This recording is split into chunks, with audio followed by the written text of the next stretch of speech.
Hey there, I'm Christopher Schoenwald, and welcome to Life as a show intently focused on helping people find their professional pathway by exploring and unearthing the details of jobs from around the world. Have you ever wondered what it would be like to be a fashion designer? Have your own line of clothing, your own brand? Well, you're in luck. I have this great guest lined up, an up-and-coming fashion designer. In this conversation, we get into a bunch of things. Where he's at, he's 22 years old, just 22 starting this brand. Our conversation touches on a number of topics, practical elements of what it's been like learning to sew, learning to put together your own line of clothing. We also dive into the meaning behind all of this. What has this journey meant to him so far? And of course, some of the major rewards and little wins along the way also. And yeah, I think you're really going to enjoy this. This conversation, to me at least, it represents this other side of this world of fashion design, right? Like most of the stories, most of the narratives always come out at the end where somebody's riding high on top of the world, where everybody knows their brand. Well, here's a story where somebody is just starting out, and what is that like? And I think for anyone who maybe has dreams such as this, you're going to get a lot out of this conversation. You're going to get practical elements of what it takes, but also too, you're going to hear, some of the visioning, the ideas, some of the challenges, like I said, some of the rewards. So stick around. I think you're really going to enjoy this talk.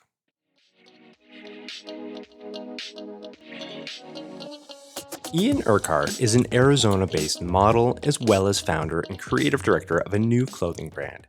His line, Ignis Clothing, is all about representation, creativity, and being bold. Now, despite Ian being just 22 years old, he and his work have been attracting attention. Aside from doing hits with news media outlets, Ian has his first runway show scheduled for New York Fashion Week in September. His brand, Ignis Clothing, is focused on dismantling perfectionism in order to promote free thinking and artistry. Ignis itself means fire in Latin and fits the metaphor of creative thought, being a bit like the spread of flames, sometimes unpredictable, yet all the same an incredible tool if harnessed in the right way. Now, despite being a fairly new entrant to the fashion space, he has seasonal clothing drops that he designs and prints himself. Further, Ian also donates 25% of his profits to the Hansen Foundation of Education, which is an organization focused on building classrooms for children in Kenya. So with all that stated, here's my conversation with Ian Urquhart. How are you doing today, Ian? I'm feeling pretty good. Thanks for having me on your podcast. Yeah, really excited for it. For a lot of different reasons. I think your story is quite compelling. So I think we're primed for a good talk today. Yeah. With all that in mind, I do have the first segment lined up, something called Coloring Wikipedia. And as my listeners know, basically a segment where I just read off a definition of the work that the guest does. And I do it for a couple of reasons. One, just to add some zest to what this work is all about. Sometimes these Wikipedia definitions hit, sometimes they're completely off. So I do have you down here for fashion design. I'm going to forewarn you, it is a really vague and fairly general sort of look at what you do. But let me read that off and then maybe you can comment after. Does that sound all right? Yeah. All right, perfect. Here we go. So, fashion design. Fashion design is the art of applying design, aesthetics, clothing construction, and natural beauty to clothing and its accessories. It is influenced by culture and different trends and is varied over time and place. There it is. Really, really simple, really basic. But first take, what do you think of that, Ian? I feel like that's pretty accurate. Yeah, fashion design is definitely about culture, how it applies to different aspects of what people wear. But I also think where it falls short is fashion design also encompasses like functionality within garments.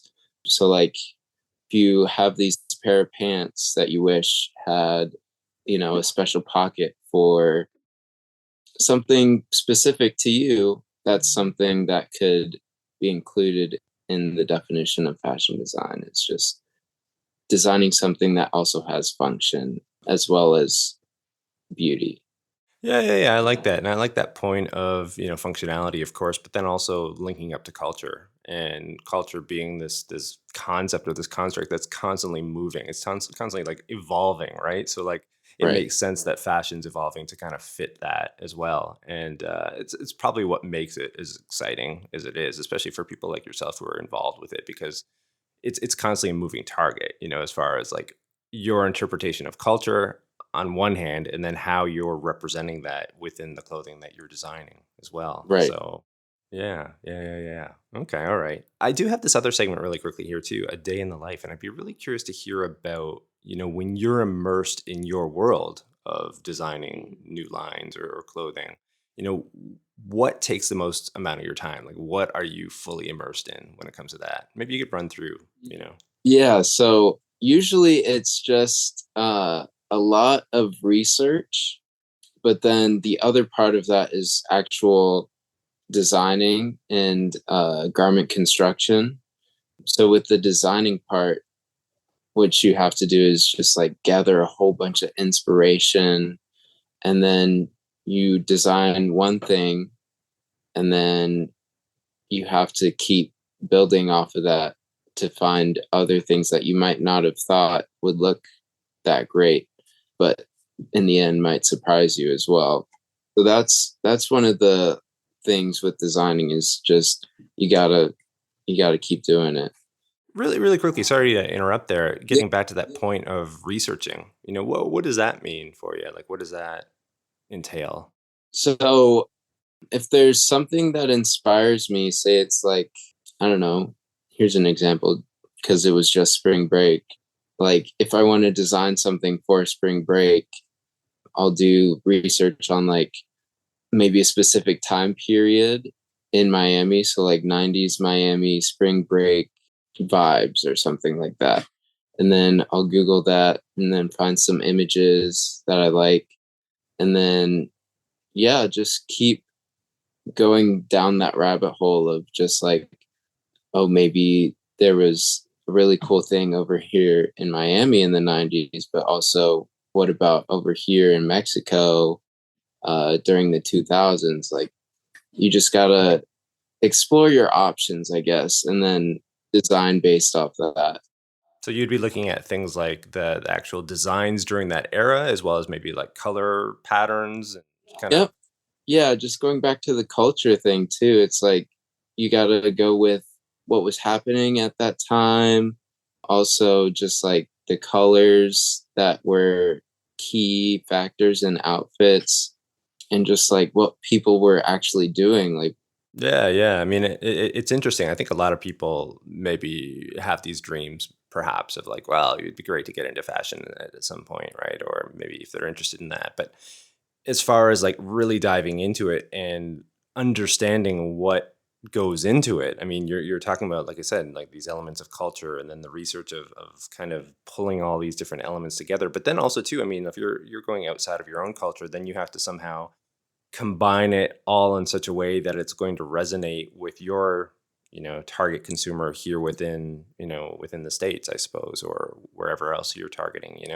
So it's pulling all these elements together, and not only that, the fashion, but then the point in the Wikipedia definition of functionality as well. Like, what do people need out of the clothing? What do they want? What are they demanding?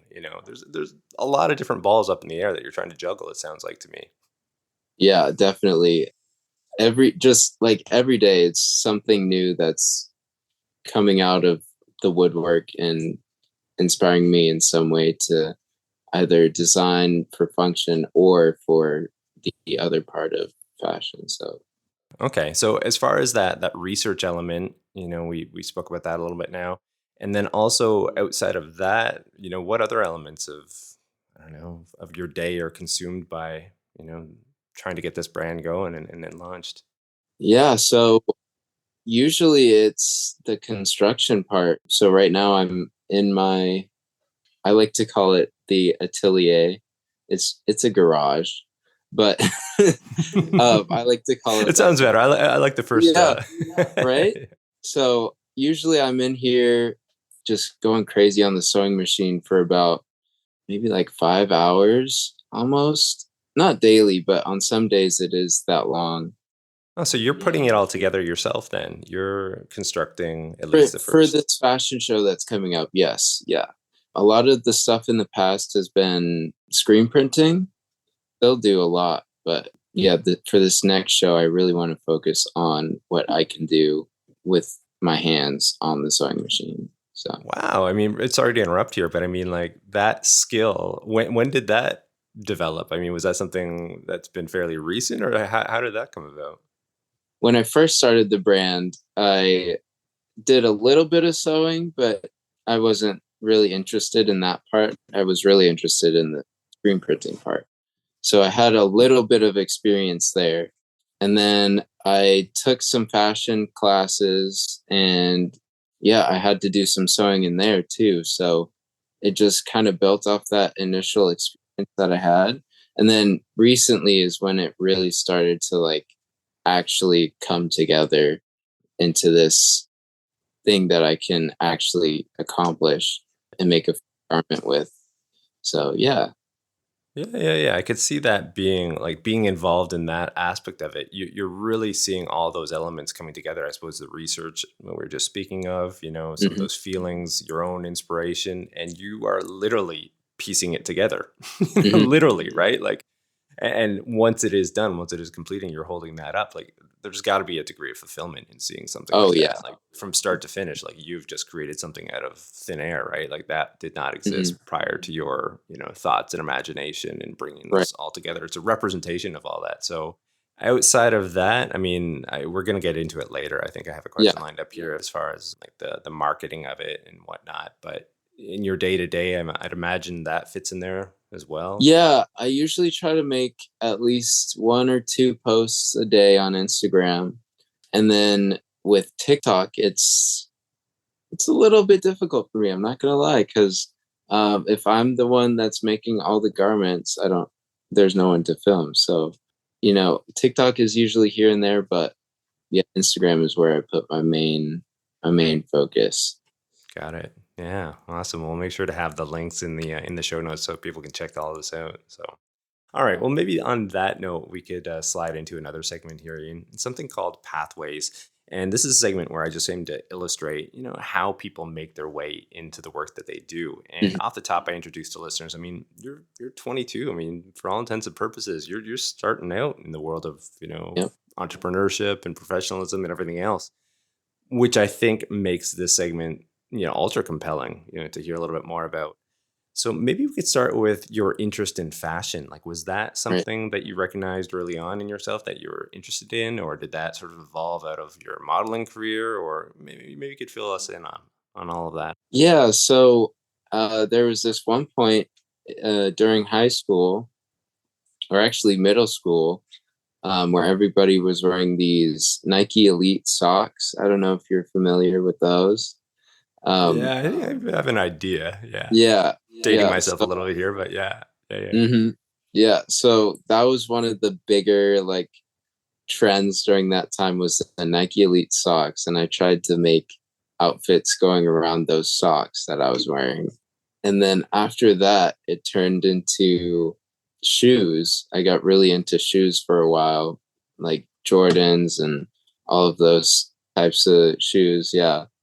And then after a while of that, I was like, I have all these shoes, but none of these outfits that I have really go with them. So then I started to see a shift into more of the clothing rather than just the shoes. So that's kind of where it started with fashion, for me at least. And then, yeah, during that era is when I started realizing, oh, shoot, I should start making my own clothes and then go from there.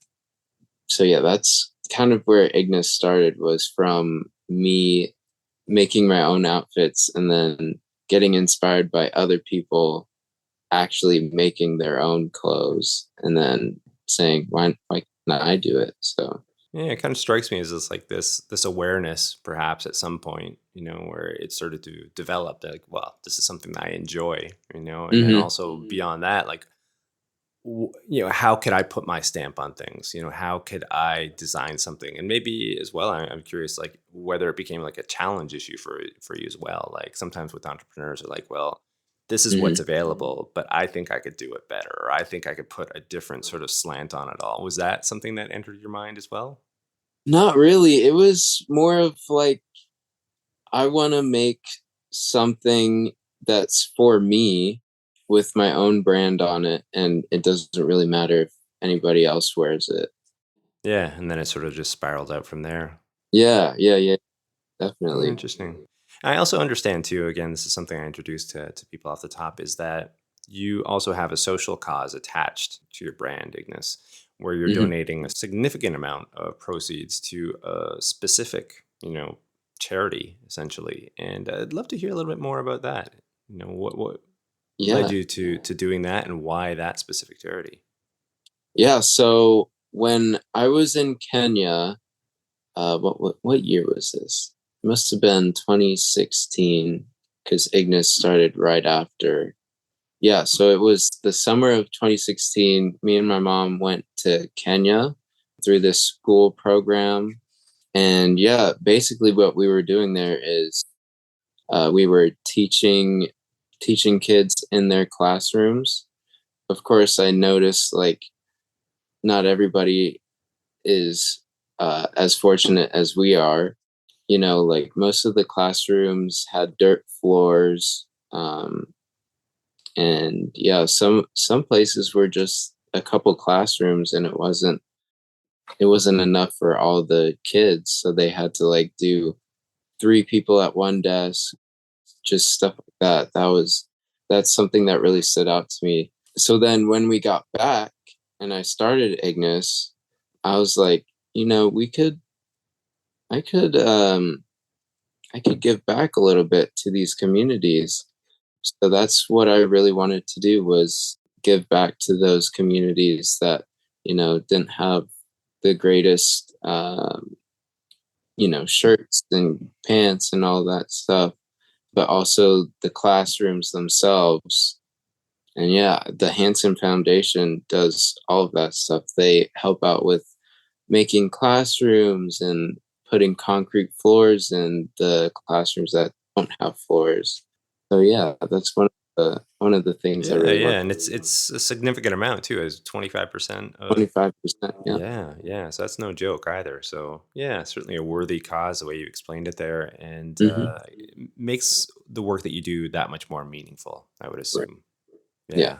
Well, why don't we jump into this next segment? It's a Q&A discovery. We can just kind of continue this back and forth.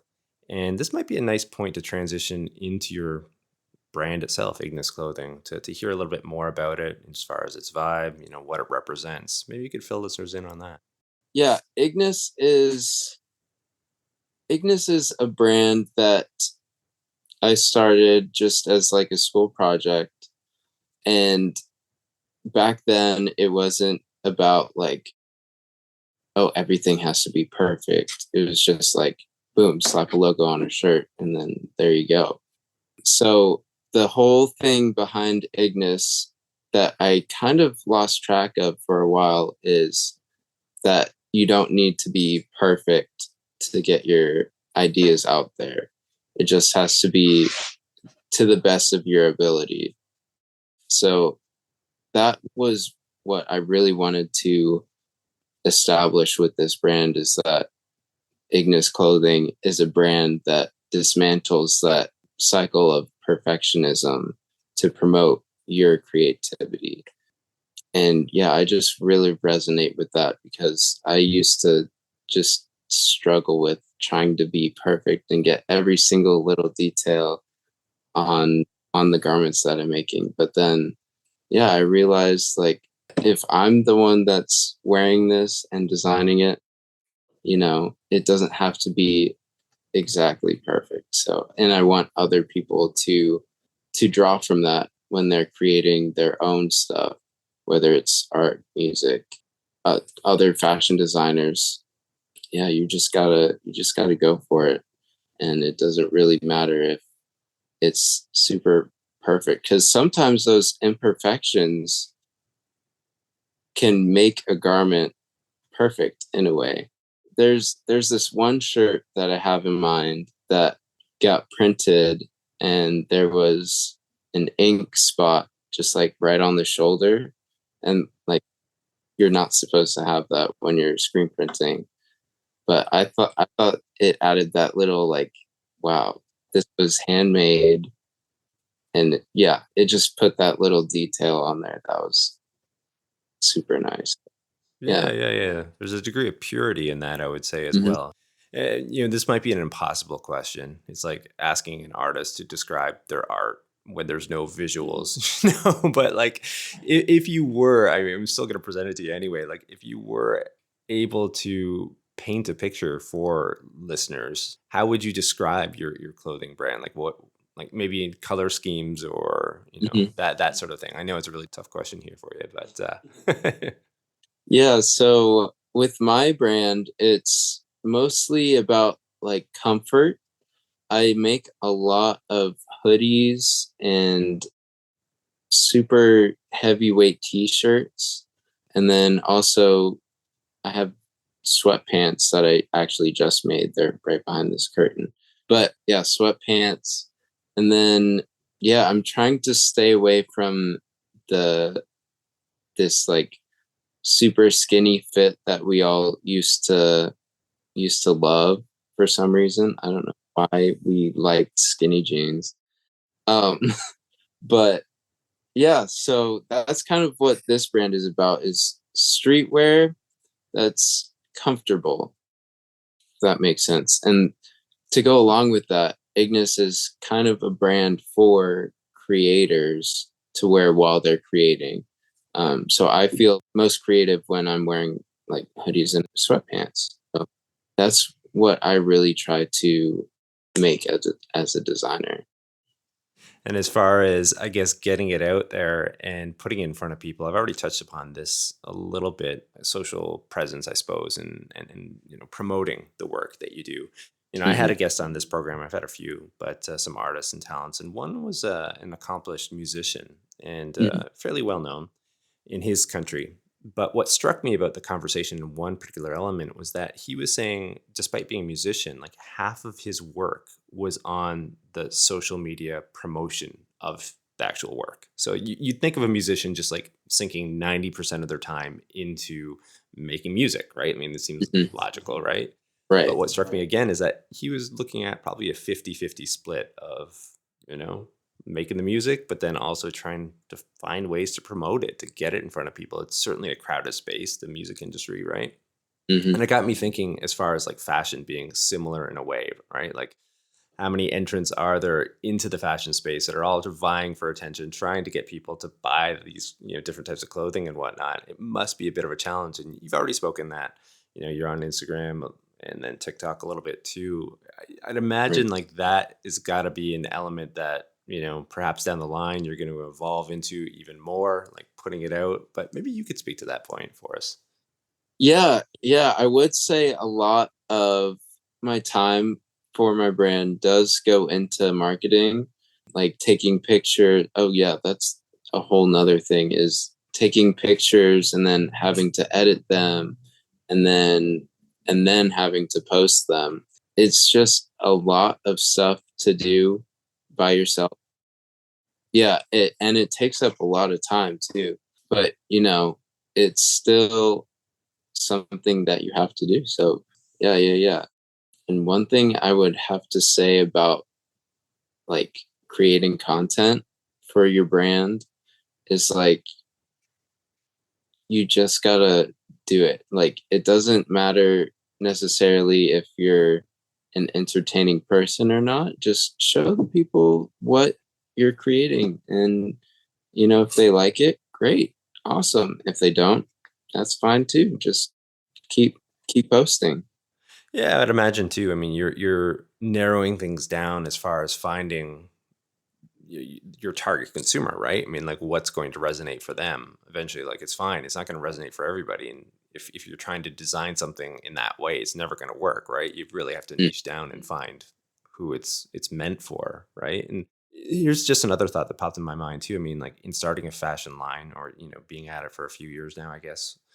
I'm thinking here that like it's grassroots, right? Like you're developing this with a certain set of people. I'm guessing like your friends would be all over this, and like that sort of like word of mouth stuff just spreads, as well, and then it grows out from there. Like, am I on anything there? Does that make sense? Or is that it? Yeah, yeah, a lot of what I do is word of mouth. So, yeah, just through friends and family. And then that's kind of how it starts, is just with those guys, and then people will notice my friends and family wearing it, and then they'll talk about it, and then gradually it expands and expands. But yeah, that's another big aspect to the brand, is just community. So Well, what would you say has been the biggest challenge for you in terms of doing all of this? Making this brand concept a reality. What has been the biggest headache for you to this point?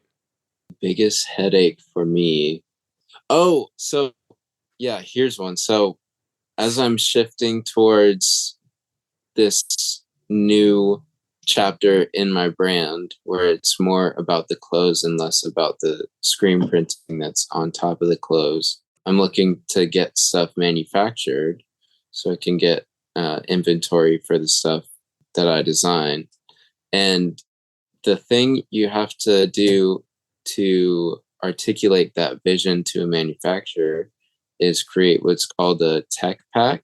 And that's one of the things that's given me the most headaches for sure. A tech pack is basically just like a file that has the dimensions of your garment in it, the fabric choice you want, the color you want it, the like even down to the smallest details like the aglets on the little hoodie strings. Yeah, You're learning new vocab as well, because I had no idea yeah, what that was ever called. But there you go. yeah. Something new every day. Yeah. Okay. All right. But yeah, that's one of the things that's given me the most headaches, just because you're creating something that doesn't necessarily exist. So how do you find measurements for something Yeah. that exists yet? And how can you articulate that to a manufacturer? Yeah, yeah, I would imagine like you have a vision in your mind of what you want to create, but then ensuring that that vision gets accurately put together and down into this document essentially Mhm. so that it can come to reality in the form that you want it to be. That Right. must be a bit of pressure as well, I would assume. Like this is what you want and like, the most tiniest little details, if you miss one thing, it could really Hmm. shift or change the vision of what you had for for Right. the garment itself. Yeah. One of the things that I've learned is that you have to be super specific too. Cause like if you think the manufacturer would like kind of just know already to do something, they won't do it. Like you have to be super specific in your tech packs if you want something to come back that's exactly how you want it. Yeah. No, I can imagine that being a trying process where you think you've got it all covered, Yeah. and Hmm. then it comes back and you're like, oh, geez, I Yeah. missed this, or back to the drawing Yeah. board. Yeah, okay, all right. When you order a sample and it doesn't come back the way you want it, you have to order another sample with the new tech pack you just made. And that gets kind of expensive too. Yeah. Because if you're doing a sample for $100 or probably even more sometimes, and then it doesn't come back the way you want it, you have to do it again. And then maybe figure out different manufacturers too. So it definitely adds up. So you got to have those tech packs down. Well, conversely here, is there anything that like when you first started getting into this, you thought like this particular aspect of creating this brand or this clothing line is going to be an absolute nightmare. But then actually as you got into it, you found that yeah, actually it's not so bad. Like it's totally manageable and something maybe that you've grown to like. Yeah, actually, the sewing part was one of those things. But yeah, I just kind of forced myself at first to just start doing it. And then it got easier and easier. And then at the end, I had a finished garment. So then I was like, that's amazing. Yeah, I'm getting, exactly the reward yeah, out of that. Like I said before, yeah, I mean, it's like that physical manifestation of like all these ideas and visions and your heart being put into it, and you're holding it up, and there it is. There it hmm, is. Yeah. exactly. Okay. Yeah. Yeah. Okay. I can see that. I could definitely see that, and I can also see how that would be fairly intimidating as well. The thought of at Right. least doing something like that, Right. learning to sew, and not only learning to sew, but sewing well enough that you're creating something that's you're going to be pleased with, but others would be pleased with as well. I could see how that could be intimidating for a lot of people, but yeah, okay, I gotcha. All right. Well, I do have one last question in this segment here, and it's getting back to you as far as what this journey has come to represent. Again, I mean, you're 22, right? Hmm. Yep. Again, I've referenced this already, but for all intents and purposes, you're just starting off this sort of entrepreneurial journey, and so uncovering like more about who you are, what drives you, your own motivations, your sense of curiosity, sense of fulfillment, all of these things must be taking shape to a certain extent. Oh yeah. And as far as all of this, I mean, what have you found during this journey of all of this about yourself? I've just kind of found that like I go on my own flow. I don't really like to go off of schedules and stuff like that. So it's great that I'm the only person working on my brand, but it's also like one of those things that's like I wish I had help, but then I would have to conform to other people's schedules and consult people on what I'm designing and stuff like that. So that's one thing that I found out through this journey is like I really like to go with my own flow. There's not really a set schedule to what I do. It's just like, all right, I feel like doing some sewing today, or like if the garage is messy, but I plan to sew something, I'm gonna probably, clean up the garage first. That's definitely one thing that's like really opened my eyes up to myself. Yeah, finding out what you like, and then also Yeah, too, what struck me there is that like areas of growth. Like if I do want to right. take this further, eventually, like I'm going to have to find ways to conform to a certain extent if I am working with others. So Hmm. you're finding more about yourself and what you do enjoy, but then not only that, like here's an area where I could potentially start to To like work work on. on. Yeah, Yeah, yeah. exactly. Anything else as far as like your motivations or creativity? Yeah. So what really motivates me is just like my goals really. So if you're familiar with Virgil Abloh, he was the designer for or designer creative director for the men's line at Louis Vuitton for a while. And he also has his own brand Off White, or actually unfortunately had. He passed away like a year or two ago. But yeah, that's my main goal is to try to be at his level in the industry. I don't necessarily want to work with Louis Vuitton, but I mean, I wouldn't be opposed. Yeah, I want my brand to be kind of at the level of Off White, where it was right before, he unfortunately passed.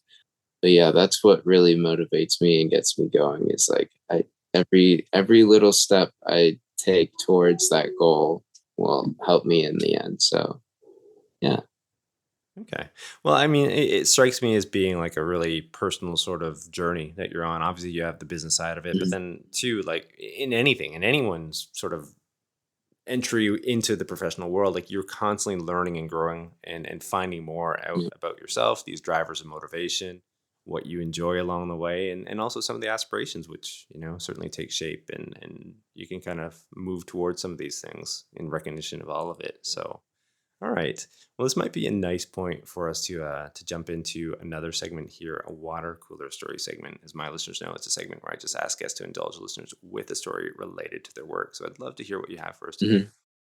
Yeah. So let's see, a story related to my work. All right. So last year, me and my mom, who is also my manager, my momager, I like to call her. Nice. We went to New York for Fashion Week for the first time ever, and I see this one guy walk by me in this rainbow colored Louis Vuitton outfit, and I was like, I recognize you from TikTok. And he was like, no way, dude. So yeah, we had some t-shirts from Ignis in a bag just with us as we were walking around, and we gave him one. And a couple weeks later, he goes to this Louis Vuitton trunk show party, and there were photographers there taking pictures of everybody. And a couple photographers got pictures of him, And one of those photos ended up on the New York Times. So, well, yeah, one of my T-shirts is in the New York Times because Nice, nice. of that one interaction I had. You can barely see the shirt, just by the way, but Hey, hey, it's it there. doesn't It's matter. It's in there. there. Yeah, Yeah. yeah, yeah. So I would say that's one story that's like still crazy to me to this Yeah, day. that's a cool one. I mean, it's validating in a way. Also, I mean, the fact that like he was at a Louis Vuitton party or something like that, right? So he chose to wear, something that you've made. It was good enough Hmm. for that, which unto Yeah, itself is validating, right? And then not only yeah. that, like getting a bit of press, seeing Hmm. it there, it sort of like brings your visions of maybe what you had in mind, perhaps, of what Right. Ignis Clothing represents, where you'd like to take it, and Yeah, seeing that, yeah, there is a pathway for it. I mean, if it's yeah. resonating with somebody like that, yeah, I mean, yeah, that would definitely give you a boost of motivation, I would assume. Yeah, yeah, definitely. It definitely did actually. After that, I was like, okay, I need to start posting more on social media and get Yeah, leveraging out that. there. Leverage So that. That is cool. That yeah, is a cool story. Nice, yeah. nice. All right. Well, we are rounding the bend here, actually, into the very last segment, something called a crystal ball segment. As the name implies, we're looking towards the future, trends, predictions, so on and Hmm. so forth. And usually the segment represents technology. It's how it's shaping and shifting the processes of work or having an impact. And I'd love to know, as far as what you do, have there been any particular tools that you've been using along the way, from a technological standpoint that make your work easier, that are like a godsend to you? If you didn't have them, it would be absolutely hell. Oh yeah, definitely. First thing is my computer that I have in my little office space. That's been one of the greatest things I could use during this whole process because I can use Adobe Illustrator, which is really helpful for those tech packs I was talking about, as well as just general design stuff. And then Photoshop as well is one of those things that's really helpful in terms of designs for screen printing or, yeah, not really too much garment creation, but yeah, Photoshop is definitely handy. And then one of the new things that I'm trying to get into is the 3D stuff. This one program that allows me to create virtual garments. And yeah, that's one way you can really get samples done without actually having to order them from your manufacturer. So yeah, that's another reason why I'm playing around with those. It's just because it'll help with backpacks. But the other thing with that is you can then have those designs be in the metaverse and you can have virtual characters wearing your clothing design. There you go. Yeah, yeah, yeah. To go along with the metaverse, I just think it would be super cool to see Ignis clothing in some of my favorite video games. Mm-hmm. That would be amazing. So yeah, I feel that all of that kind of Some incorporates. synergy there, right? Yeah, yeah. Yeah, You can kind of yeah, bridge the virtual world with, the real world, essentially, by doing something like that. It's yeah. always fascinating to me. Like, this segment always represents something different to each guest. Obviously that their industry, what they're involved in, and sometimes like I have assumptions, just general awareness of where things are at. But like what you just told me there, sort of, yeah, I mean, it surprises me, but it doesn't surprise me because like the technology is there, right, to do these things, and it makes complete sense that industry would have evolved to allow for this to occur. But like, even acknowledging all of that, it sort of strikes me every now and then that like, the future is now. You know what I mean? Right. Like, the future isn't way off in the distance. Like, we're living It's in it right now. right now. Yeah, it's Yeah. right now, and it's just shifting and changing so quickly that like this, you could be, or Hmm. you are designing a clothing brand that has functionality within the real world, people actually wearing it, but then also potentially, down the line within, the virtual worlds and whatnot. Yeah. So yeah, that's super, super cool. And Yeah. this actually leads in my last question, actually. What is your vision moving forward for your clothing brand, for Ignis Clothing? Like, is it this blend between these two worlds, or are you just going to focus on the actual clothing itself initially and then sort of like dip your toes into digital stuff, or what? Maybe you could share that with listeners. Right. Yeah. So my end goal, as I mentioned before, is just to kind of be on that level of off-white and having that luxury slash streetwear slash everyday stuff that you wear, but also that idea of virtual fashion is definitely in there as well. I've been seeing a lot of stuff about virtual fashion shows, and like Minecraft just did a collab with Burberry. Really?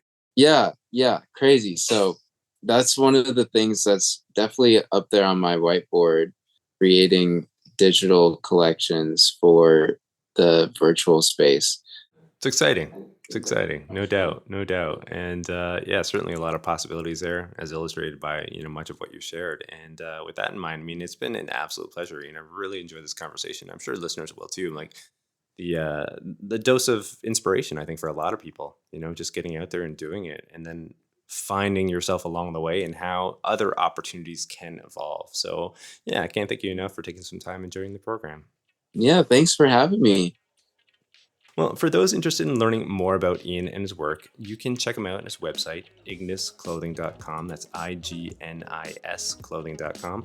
Also, you can find him on Instagram and TikTok. And for reference, all this information will be included in the show notes. And also, too, I mean, if you liked the show itself, please be sure to share. I mean, it goes a long ways. Tell a friend. You can also rate, review, and subscribe wherever you access your podcasts. And then head on over to YouTube. In the last year, I did launch a channel over there. Still trying to grow it out. So I really would appreciate a subscribe there if you've got a second.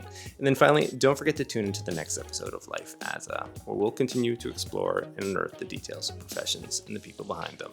I'm your host, Christopher Schoenwald. Until next time, stay curious about life and living.